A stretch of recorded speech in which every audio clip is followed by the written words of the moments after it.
According to mythology and folk tales, malevolent spirits need a vessel to thrive.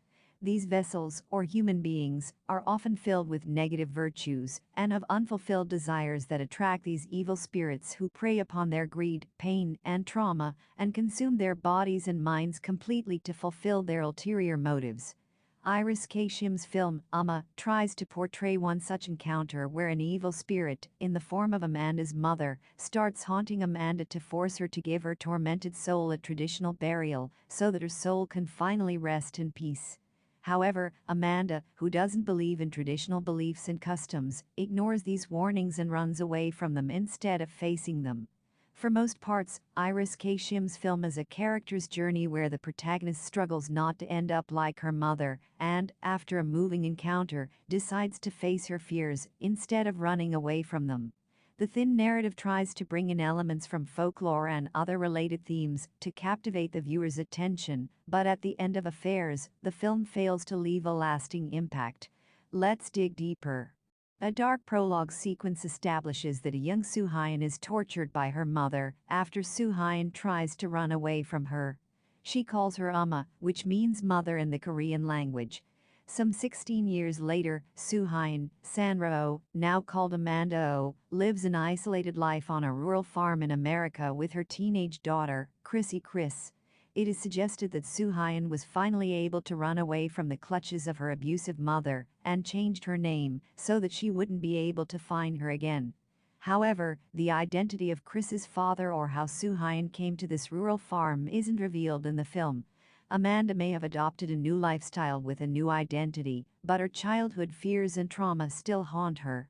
She gets paranoid near electric devices or electricity because her mother used to electrocute her with a broken wire of a night lamp to punish her.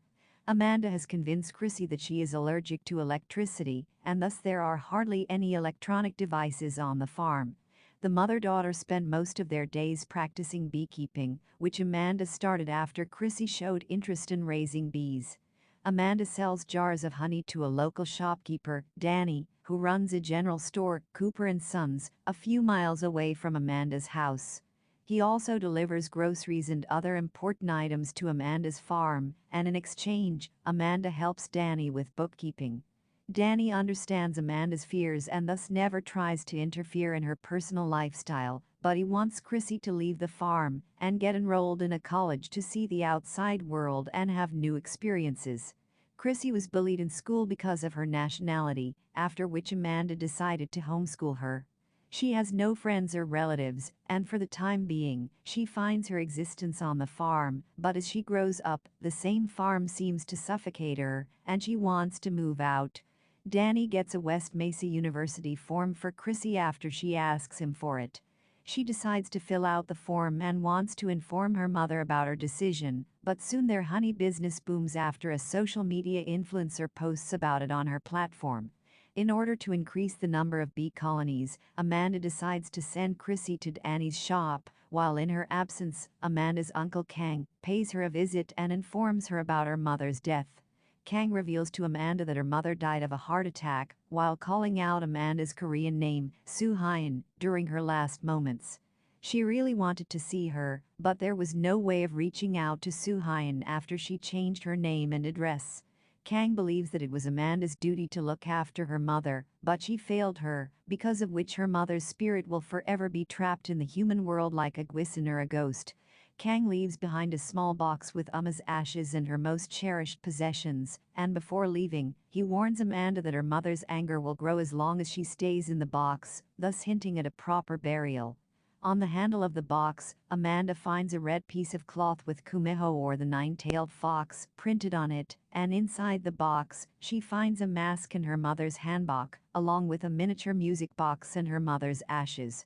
As soon as Amanda opens the box, she starts to experience an ominous spirit around her, and thus decides to lock the box in her locked basement. Here too, Amanda's defensive stance influences her to run away from her problems instead of facing them. She decides not to give a traditional burial to her mother. Her fears feed the evil spirit around her, and soon her mother's spirit starts haunting Amanda and Chrissy as they finally deal with it and give it an appropriate. Why did Amanda run away from her mother's house? What was the significance of Kumiho? Suhyun's mother was a respected dressmaker in Korea, but after her marriage, she gave up her dreams and came to America, following her husband's wishes. She couldn't speak the language of the foreign lands and felt alienated and slowly lost her existence. Suhyun told Chrissy that when her mother came to America, she struggled with her life and stopped leaving the house. She isolated herself from everyone, and her demeanor changed.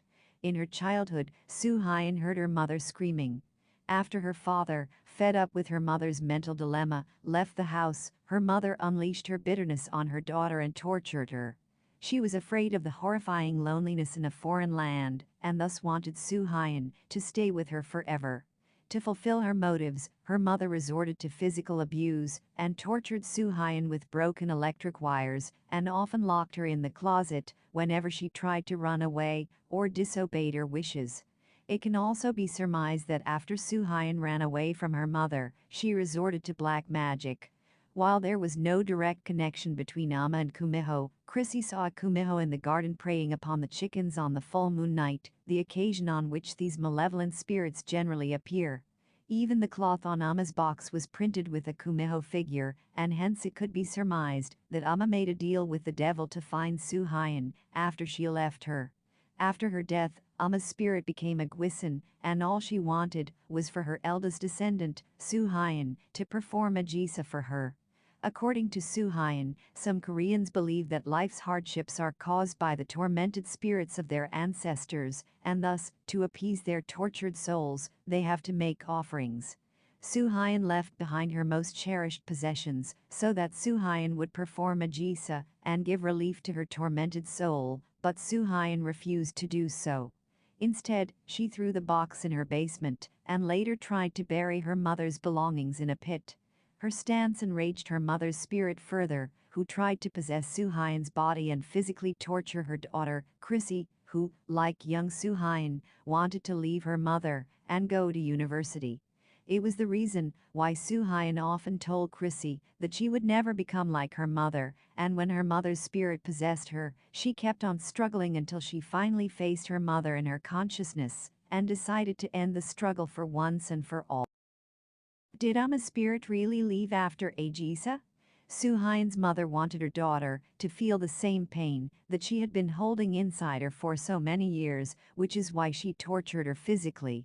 But in the final encounter, Suhyun revealed to her mother that she does understand all the pain she went through after coming to America and losing her existence, but abusing her own daughter to make her realize it was not correct either. It was the first time Suhyun faced her mother boldly instead of running away from her, and probably her courage weakened the evil spirit. She crawled back to the surface and, the very next day, decided to give a proper burial to her mother and perform a Jesa for her. Both Amanda and Chrissy, wearing hanbok, paid their tributes to the tormented soul of their ancestor.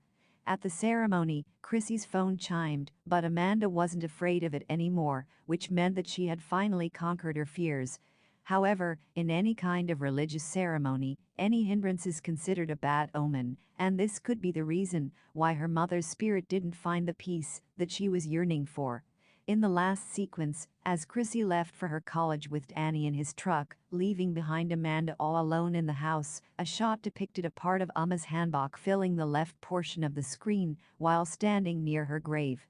This means her mother's spirit may strike again and haunt Amanda until she does a perfect Jesa for her so that her soul can rest.